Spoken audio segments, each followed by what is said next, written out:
Opening up the Peacock and Williamson mailbag, we got some great questions about old school running backs. Can they make a comeback? Are they making a comeback? Maybe some running back handcuffs for your fantasy football leagues. And bad news for Tristan Wirfs, little knee surgery to start the 2025 season. On today's Peacock and Williamson.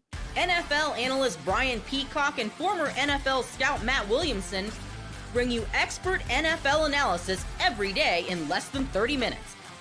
Get an inside look at the NFL on the field and in the front office with elite breakdowns to next-level analysis and in-depth information only for the real NFL fans. This is Peacock and Williamson, and it starts now.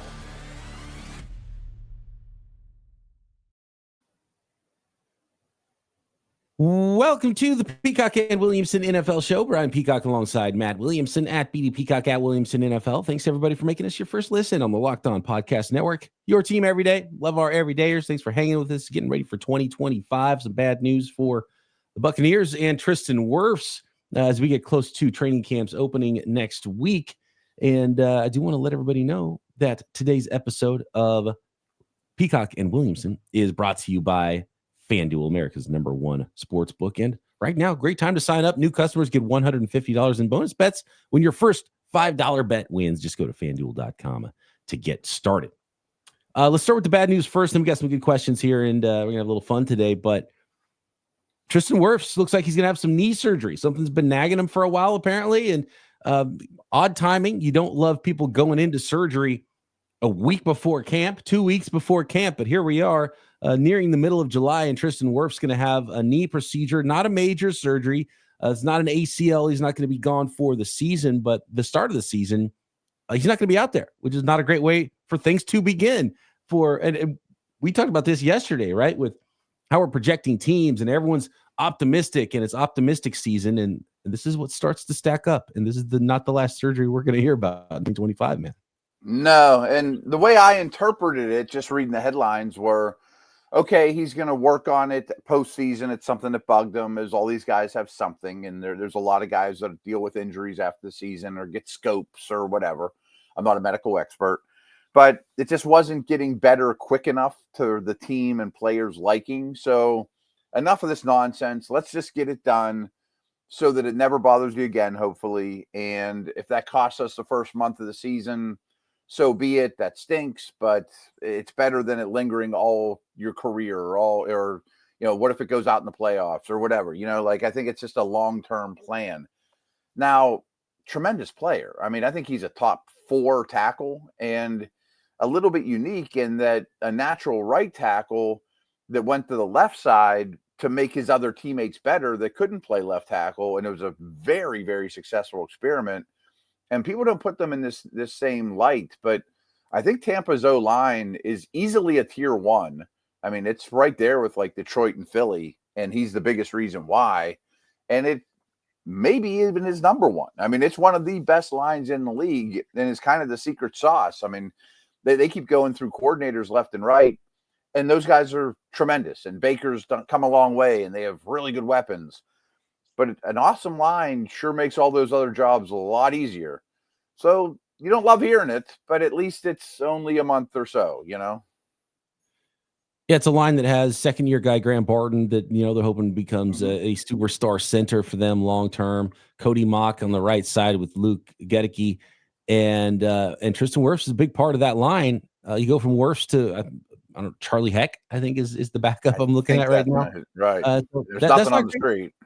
That's not great for their month of the season. And I remember that Tristan Wirfs coming into the draft, and that was the thing. It was like, oh, he's going to be a right tackle. Maybe he's even a guard, though. But he was such a physical freak. And he played some left tackle early in his college career, if I remember, at Iowa. I think so. Former wrestler. And for some reason, they moved him to the right side. And so he was kind of like, oh, man, he should be great, but why is he on the right side now? And maybe he's a guard. And then it turns out, no, he's an awesome right tackle. Guess what? He's a left tackle, too. So I think the athleticism and physicality wins out, and you want a guy like that to be healthy so he can move like he should be able to. And if you're banged up and you play through it, maybe you're not playing at the level that you should be able to anyway. So like the idea of cleaning it up, wish it would happen in February instead of July, though. Yeah, right. I would think he probably wouldn't miss any time. If he's doing it now and he's missing time as opposed to February, he probably wouldn't have missed any time at all. I mean, but You mentioned his background, and I love he was a great wrestler, heavyweight wrestler, was like basically undefeated. And he was also a great track athlete and not a sprinter. He's not a high jumper. He's 320 pounds. He's athletic. He was fast for his size, but not a sprinter. Right. I think he was a shot putter or a discus, or one of those guys. Yeah. Right. And those guys are wrestling and discus or shot put is explosive and power and tough. Like sign me up for those guys. A lot of good former wrestlers in the NFL. As offensive linemen. So wish Tristan Wirfs speedy recovery there, and hopefully he's back sooner than later for that Tampa Bay Buccaneers offensive line. But it's a reminder too, and we just talked about it yesterday, and we're starting this series. Tomorrow's episode is going to be the AFC North, where we're just kind of previewing the divisions, getting ready for training camp, and looking at teams. Did they get better? Did they get worse? And there's so much optimism this time of the year. We kind of came away with the AFC East and liking the direction somewhat of all these teams. They're all kind of better in a lot of ways. I got especially excited about the Patriots, but this is the kind of thing that can happen. And you start talking yourself into it a little bit this time of year. It's a battle of attrition in the NFL, and things aren't going to be perfect. Hey, if everyone stays healthy, well, guess what? Everyone's not going to stay healthy. It doesn't happen. Right. So, the second-year players aren't going to get better. The guys that return from injury aren't necessarily going to be 100%. And, right. All my draft picks are going to hit. And no, they won't. A quick question about the salary cap here as we move into the mailbag portion of this episode. The question is, this is from James, shouldn't contracts be a percentage of the salary cap instead of dollars? And so I'm wondering if James means, should the actual contract be that? Like salary cap goes up 10%, guess what? Your contract goes up because you make I didn't take it that way. Cap. Or if just the way we talk about salary caps or salaries and contracts should be talking about the percentage of the salary cap instead of just the dollars. I didn't think of the two sides of it, but that is an interesting thing. Like Pat Mahomes, you get 10% of the cap, whatever the cap is. We don't know what it's going to be, but every year is going to be different. You get 10%. This guy gets 0.1%. This guy gets 1.2%, and it all adds up to 100. I guess that's an interesting way of doing it. I took it to essentially what's happening for a lot of stars around the NFL, because all these star players get new contracts sometimes 2 years into their old deal. And we see it with a lot of players. And I think that's kind of what it is. It's like, look, we'll sign you this deal right now. In the future, if it doesn't look as good, we're going to re-up it. And you're going to just stay in the same spot. We see so many players that are like, they become the second highest paid player in the NFL. And all of a sudden the next spring, they become the highest again, because someone went over the top of them. They got to be number one. So they go back. It's a kind of a similar thing. It kind of is. The way I took the question, it was kind of the second way you phrased it, though. And I can't stress this enough, and I urge our listeners not to really look at, what was the signing bonus? Certainly not what the EPA is, or he could make up to $100 million over 3 years. Like most of these guys don't finish their contract. Guaranteed money is important, but don't really look at how much dollars per year the agent says they're getting. The most important thing is the percentage of cap. And I'll bring it back to the Steelers, as I often do. So the Steelers traded for DK Metcalf. They give up a second-round pick for DK Metcalf and immediately give him, I think it's $35 million a year. Big contract. And people around here are like, man, that's a lot to give up. And it is. Don't get me wrong. But the contract he was just coming off of with Seattle was a bigger percentage of the cap than the one the Steelers just gave him. So, yes, he got a pay raise, but he didn't hurt your cap as much as he did on the first contract. And the same thing is probably going to be true with TJ Watt. TJ Watt became 3 or 4 years ago, whatever it was, became the highest paid defensive player in NFL history. And he very well could be again. Maybe he gets $1 more than Myles Garrett. Maybe, who knows? But even if he does, he would have to, we figured this out on the show the other day. He'd have to get like $4 or $5 million more than Myles Garrett per year to eat up more percentage of cap than his last contract. So in a way, he's getting cheaper. Right. And I do like the idea of percentage of the cap with how we talk about it. I think for teams, they don't want to be locked into something like that anyway. And the other thing is, I don't know if the salary cap is the salary cap meant to be where a guy makes a quarter of it, one player, right? 20% of the cap, because that's what we're talking about with some of the biggest contracts in the NFL. Is that what it's meant to be? Or is the salary cap meant to go up to the point where even the highest paid players in the NFL aren't taking up that big of a chunk? And so with the cap going up, definitely if there's something like COVID, the cap goes down, players aren't going to be cool with that. All of a sudden your contract is 10% less or whatever. So, which, has only happened one time ever and probably won't happen again in recent history. But it's an interesting concept. And I think talking about it helps, but I think teams and even agents, the money, they want it to be weird and funny, and looking at it any certain way almost doesn't make sense.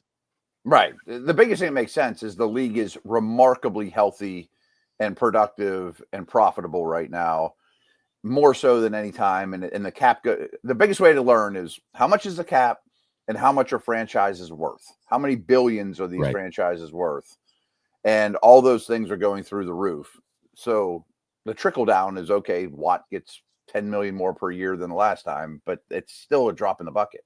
I think one of the things we're seeing is the league allowed private money to get involved with buying teams and buying portions of teams. And we're seeing teams that are owned by, especially like, maybe not as rich folks. They're all rich folks that own these teams, some richer than others. Some of them, their first business might be, their main business might be the team. Some of them, that's their extra play thing that they have, right? Is this NFL franchise. But we're starting to see franchises use their teams as a cash card now, because they sell 4% of the team, 5% of the team, 9% of the team, and it's not a controlling interest, but they can get a few $1 billion, $100 million for their family and kind of cash out some money. Makes you more liquid. So some of these owners are using their franchises as cash machines, because having a $5 billion franchise is only theoretical because you still own it. You got to sell it to get that money. So they're selling pieces of it so they can get that liquid cash and get hundreds of millions of dollars there. That's a great point. Sometimes we'll sell off 2%. It's like going to the ATM. Like, I got a lot invested, but I don't have any cash to pay the gardener. I still need some liquidity to my investments. So I'll sell a little bit off. And the other thing, and you brought this up a bunch too over the years, is if you get, Deshaun Watson, all that guaranteed money, the Browns have to put that in a fund. You can't just tell him, it's guaranteed. It can't be in your hands anymore. They have to put that. You have to put that in escrow or whatever it's called. And the Niners just did that and then signed the biggest contract they've ever signed with Brock Purdy and a whole bunch of guarantees. So there you go. The league's very healthy, folks. The league is healthy. However, we talk about the dollars.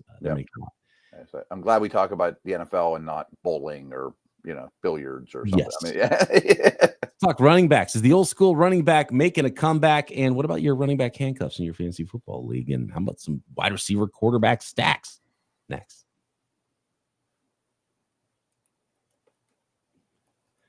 Today's episode of Peacock and Williamson is brought to you by FanDuel. FanDuel is America's #1 sports book. And it's summertime. Baseball every day. It's the soundtrack of summer all season long. You can get in before first pitch. You can get in after first pitch, live same game parlays. Maybe you prefer golf on the green. Maybe some high stakes soccer action. FanDuel is the best way to make every game even more exciting. You're already following the action, so why not make it a little bit more thrilling? With FanDuel, you can get in on the game while your friends are getting sunburned at the beach. And of course, you can still bet on NFL football. Every weekly line is up at FanDuel right now, and you can bet on your team to win the Super Bowl and so many more season-long props. Find them at FanDuel. And while you're there, how about an extra $150 to play with? Because if you're new to FanDuel, new customers can bet just $5 and get $150 in bonus bets if your first bet wins. Just open the FanDuel app today or visit FanDuel.com to get started.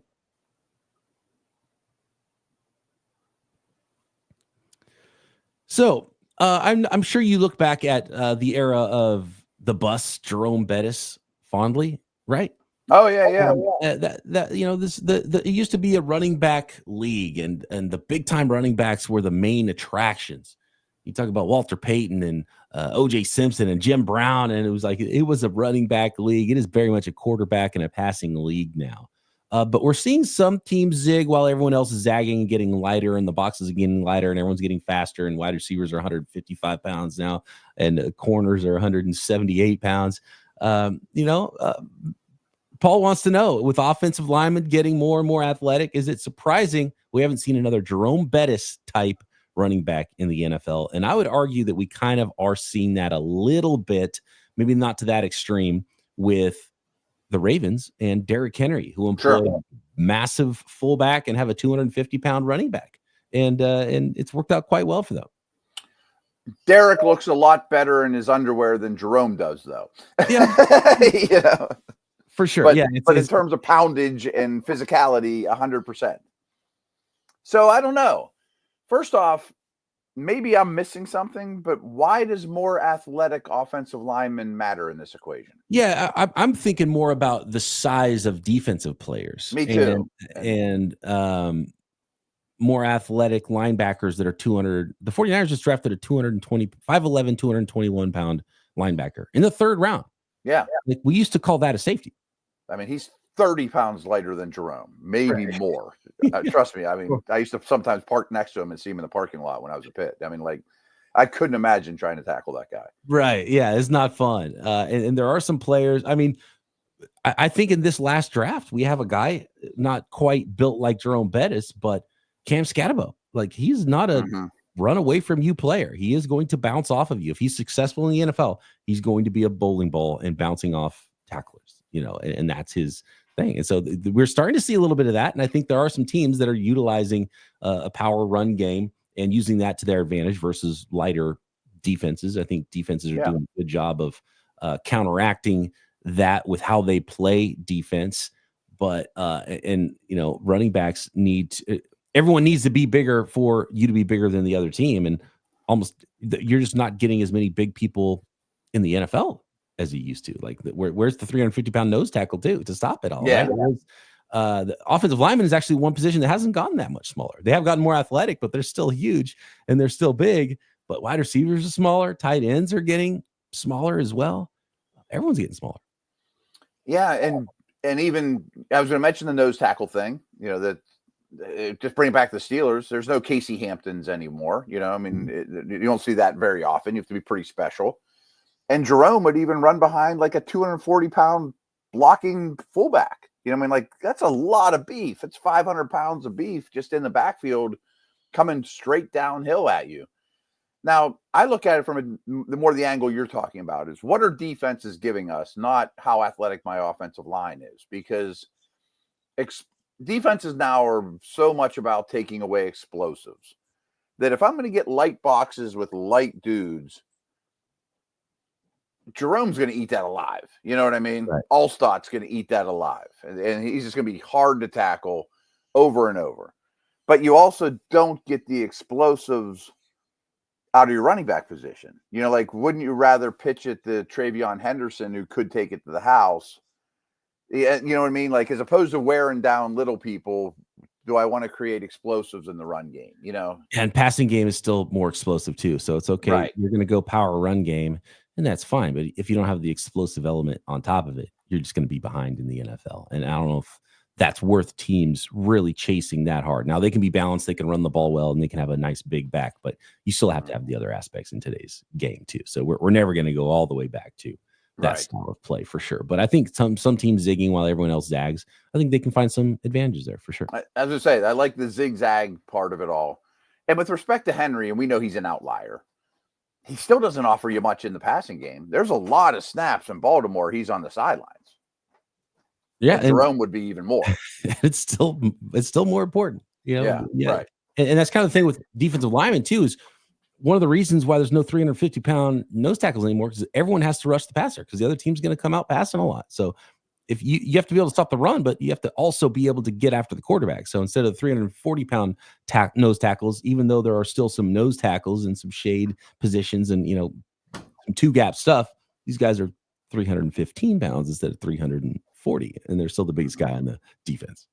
I used to say this a lot about those old Hampton Steeler teams. Like, with that old school 3-4 system, you need a nose to protect, two gap and eat the middle.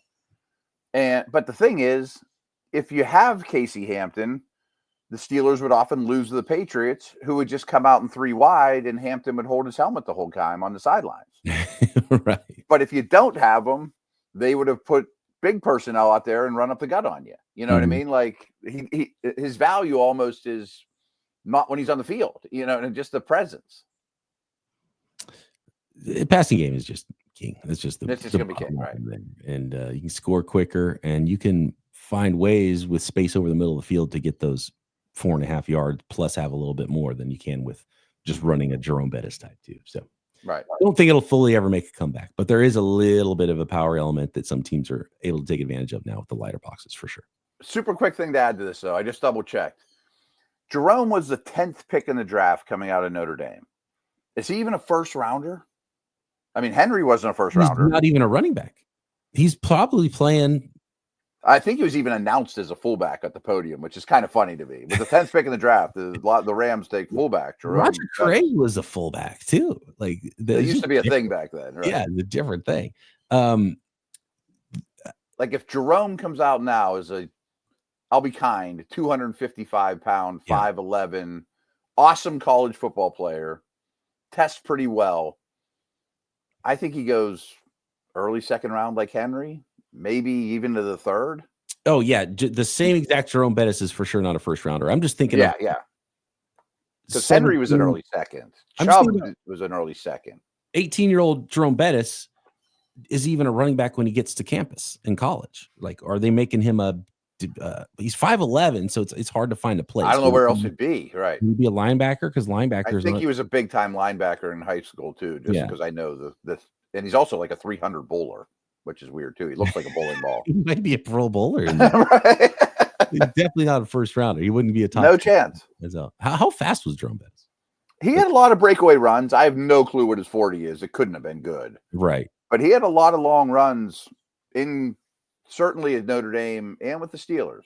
He would probably just be a lighter version of himself. He'd be 240 pounds. And then they'd be in better shape. There's no doubt. Debate. Yeah. Or 230 pounds, maybe even, We used to joke every year, like, oh, he's in the best shape of his life. He looks identical to me. Love it. I do miss the characters though. Like give me the biggest big guys, the smallest small guys, the odd shaped players, the unique Christian Okoye. Remember those type of dudes, right? The Nigerian Nightmare, one of the great nicknames of all time. Yeah. Are you handcuffing any running backs? Let's get to that question next. And okay. Is stacking the right strategy in your fantasy football leagues? Next.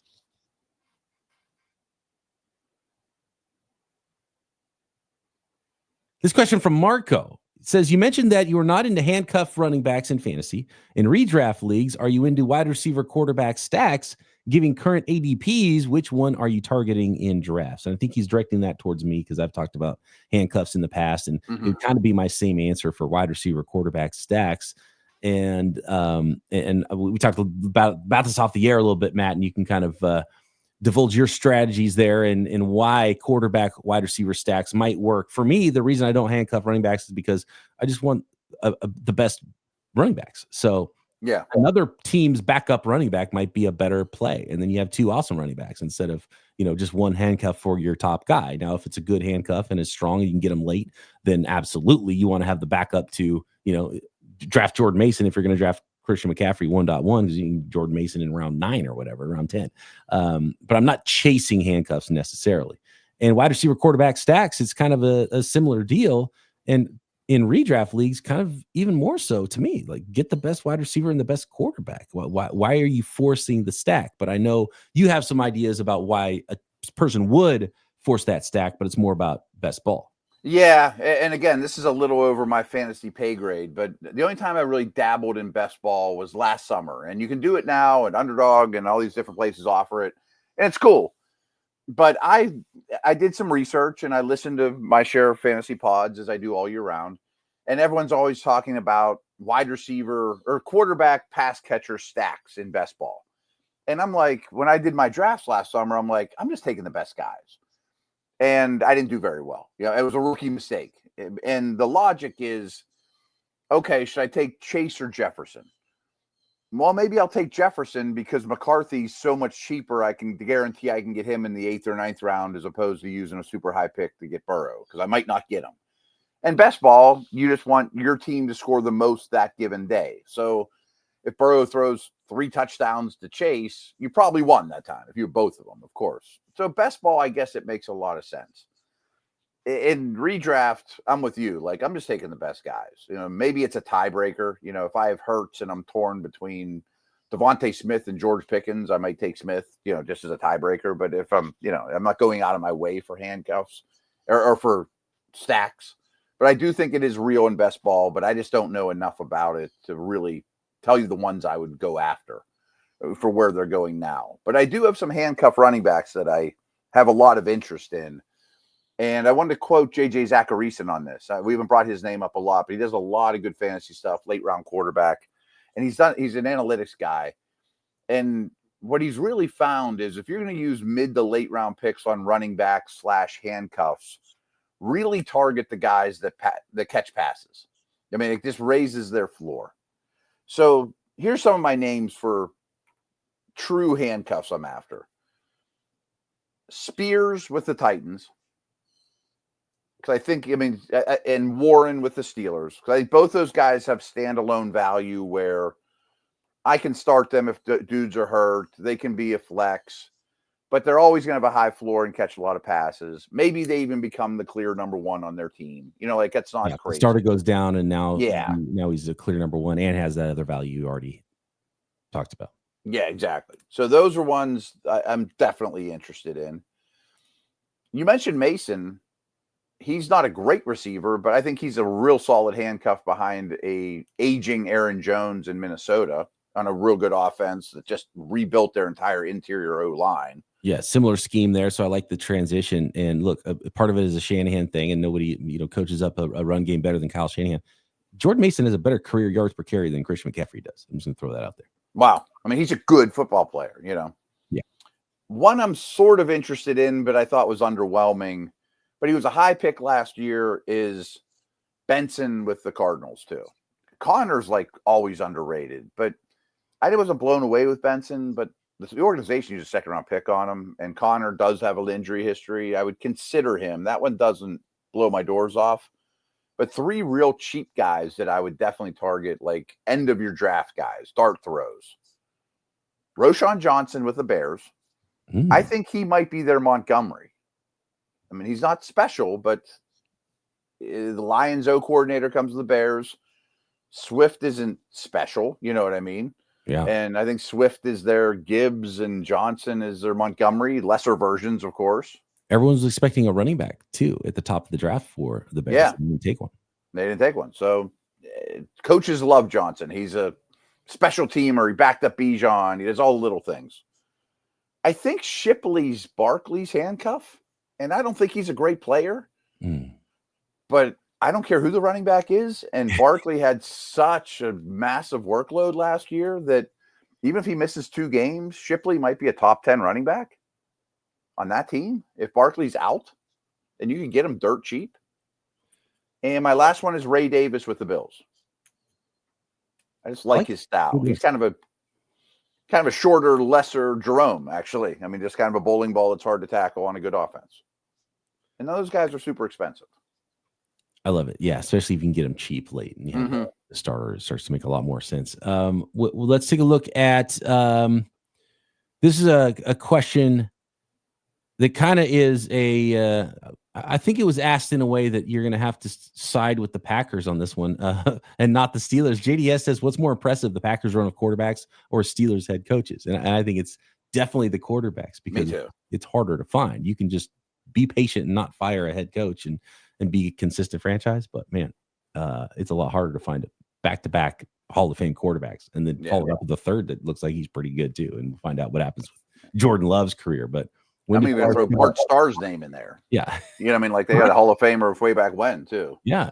Yeah. And I give the Packers all the credit in the world. I mean, many rolled their eyes at them on draft day when they took Love and on draft day when they took Rodgers. But it's better to be a year or, in their case, 3 years too early.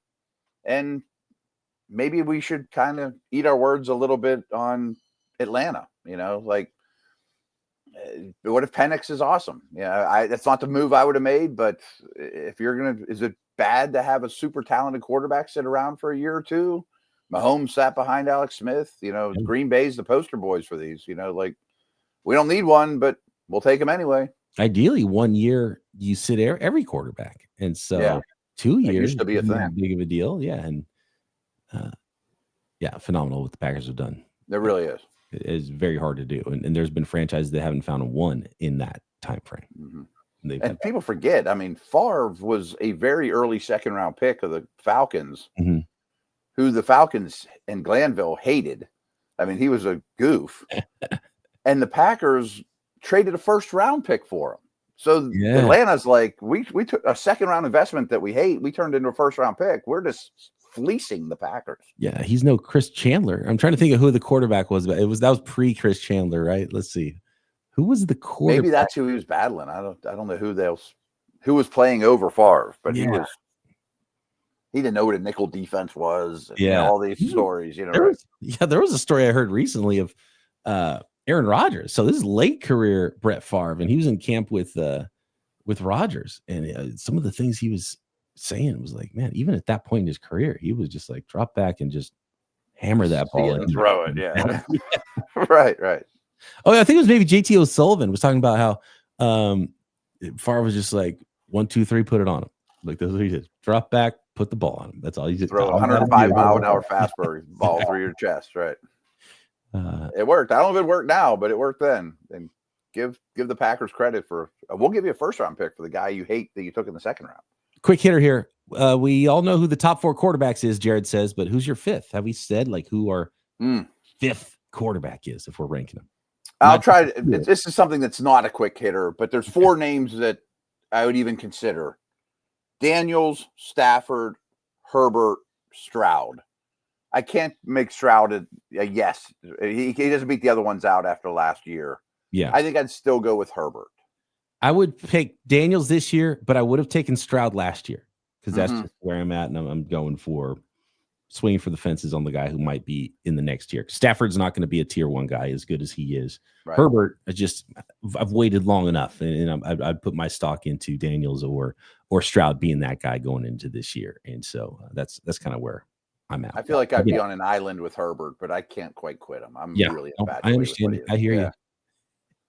I hear you. Jake wants to know, with all this talk about Lexington and Matt being in Kentucky, what is your go-to favorite bourbon?